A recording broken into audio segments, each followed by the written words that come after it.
Hey everyone, I'm Rivers and welcome to Tech Connect. So I just got back from CES, or the Consumer Electronics Show, and I want to tell you guys about all the stuff that I thought was the coolest and the stuff that I think you guys will like the best. So let's take a look.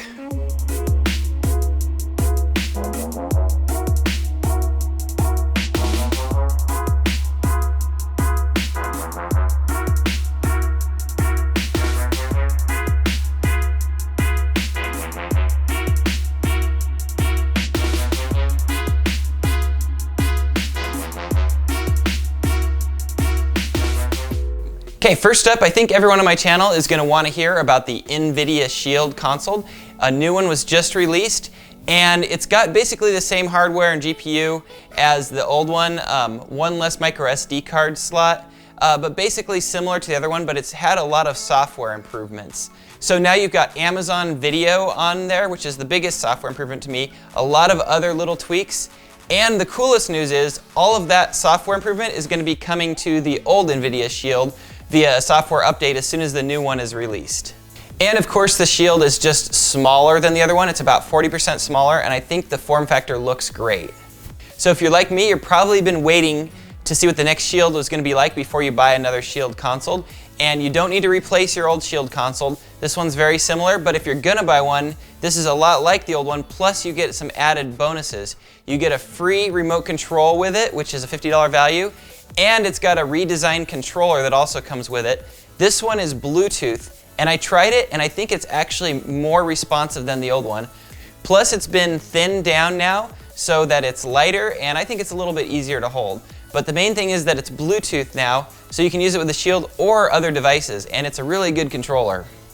So I know what you're saying, it doesn't have an SD card slot anymore, but that's really okay because you can just plug a USB drive in and use it as adaptable storage to add to the total storage of the unit. While I was at the Nvidia booth checking out the Shield, I also saw another invention that Nvidia has coming out soon, and that's called the Nvidia Spot. It's basically like a Google Home or an Amazon Alexa, where it has a microphone and a speaker and you can talk to it. But the cool thing about this is it's actually going to link to the Nvidia Shield, so you can tell it to do things that are on the TV screen as well. Plus, I love the form factor of it. It's just a tiny little ball about the size of a golf ball. It plugs into an outlet, and then I think it wirelessly connects to the Shield. So I love the form factor. Instead of having a giant cylinder sitting on your entertainment center, you just have it tucked away out of the way, and you can use it as a voice remote control for your Shield. This year there wasn't too many cameras at the show, but the one camera that really stood out was the Panasonic GH5. In one word I can sum it up, and that is wow. This is gonna be the most popular camera on YouTube this year, I can already tell. It's got some awesome features, including 4K at 60 frames per second. It can shoot HDR video, or high dynamic range video. It's got in-body stabilization. It's got no low-pass filter, which is really awesome. A low-pass filter basically adds a slight bit of blur to all cameras so that it gets rid of artifacts with like striping and things like that. Anyways, if you don't have it, the images look ultra sharp. The GH5 has a new 20 megapixel image sensor that uses the entire image sensor, then downsamples the video to be 4K. So it's gonna have amazing video quality, sort of like the Sony a6500. The GH5 also has a ton of other smaller improvements, like more options for adapters that go onto the hot shoe, faster autofocus and tracking, 6K burst photo mode. So I'm super excited about the GH5. It's going to be probably the most popular camera of the year, and I already pre-ordered mine. I'll have a link down below where you can also pre-order one if you want. Another awesome thing at CES this year is it looks like OLED TV is going to eventually take over the TV market. I saw that Sony added OLED this year. LG had almost entirely OLED TVs, and the reason that they're so cool is because they look amazing. I mean, the video quality is so nice. They're all 4K HDR sets. A lot of the places like Nvidia and people who are demoing something that was playing on a TV were using a high-end HDR OLED TV now because they just look so good. So I think that's going to be the trend for the high-end TVs and then moving down to the lower-end TVs over the next few years. Another hot thing at CES this year is drones. They were all over the place, and this year they were ones that were actually very functional.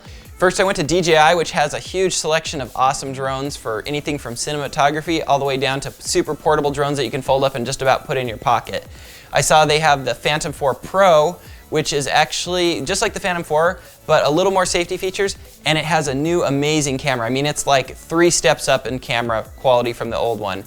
I've actually had the Phantom 4 Pro for a couple weeks now, and I've been using it, and the image quality is amazing. The camera is all new, and it uses the same sensor on this camera as the Sony RX100 Mark V does. So it's got really good dynamic range, it's got 4K at 60 frames per second, and the video looks stellar, like way better than the old Phantom 4. So I'm really excited about this, and I'll be reviewing it soon. And I'll have a link down below where you can get it also. They also had some smaller drones there that I liked a lot. One in particular had completely enclosed propellers, so you could fly it indoors and catch it and release it with your hand without having to worry about hitting the propeller. You could also fold it up so it was even smaller, and it had a camera on it, but I'm not sure how good the quality of that camera was. Another thing I saw all over CES, and I think is going to become mainstream this year, is VR headsets and also 360-degree cameras. I saw a lot of different 360-degree cameras this time. Some of them could attach to a smartphone. I saw ones that could do 360 degrees in 3D. I saw ones that would attach to drones. Lots of standalone 360-degree cameras. So I think the 360-degree video is really about to take off. So there's lots of headsets available now, and I think the trend that's the most popular is to just take your existing smartphone and put it into your headset. I even saw iPhones that could go into headsets. So that was very encouraging. And finally, I want to talk about some of the cool miscellaneous stuff that I saw there. So at the Sony booth, they had this little box that you set down on top of the table, and it then projected a screen onto the table. It was Android operating system, but what was cool is that you could control it by touching the screen that was projected onto the table. So they had a web browser, you could scroll around on there, you could zoom in, click buttons on it. You could also operate the Android apps, or you could control your music. And they said it also would work projected onto a wall. So I thought that was a pretty neat thing. Another cool thing I saw at the Sony booth was a camera, and I'm kind of a camera guy, so this was cool to me, but it was a camera that could shoot 4K at 400 frames per second or full 1080p at 800 frames per second, and it was continuously, so it never stopped. And it was meant for sports, but they had a dancer there with flowing dresses, and then they kept shooting video of her and then showing this super slow motion video right behind us in these monitors, and it looked so cool. This camera also had something called the global shutter, which means it takes the picture all at once for each frame of video. That's something new too. It keeps the rolling shutter off your video, and so the engineer there told me that that would be moving down to the lower end cameras later, so that was pretty exciting. Another really cool booth at CES was the Polaroid booth this year. Polaroid is really making a comeback. They had so many cool cameras and printers and things like that. They had a digital camera that you could take the picture and then immediately print a picture out of the camera. They also had a wireless printer for phones, which is this guy right here. So you take the picture on your phone, wirelessly send it to this printer, which is about the size of your phone, and about 10-20 seconds it would print out that picture, and it doesn't use ink, so it's immediately ready to go. And then you could even remove the back and it was a sticker and you could stick it on things. So I thought it was super cool, and it's pretty inexpensive. I'll be doing a review of this guy real soon. And I actually didn't get this from CES, I bought it before I even went out there, and I just found out how cool it was when I went to the Polaroid booth.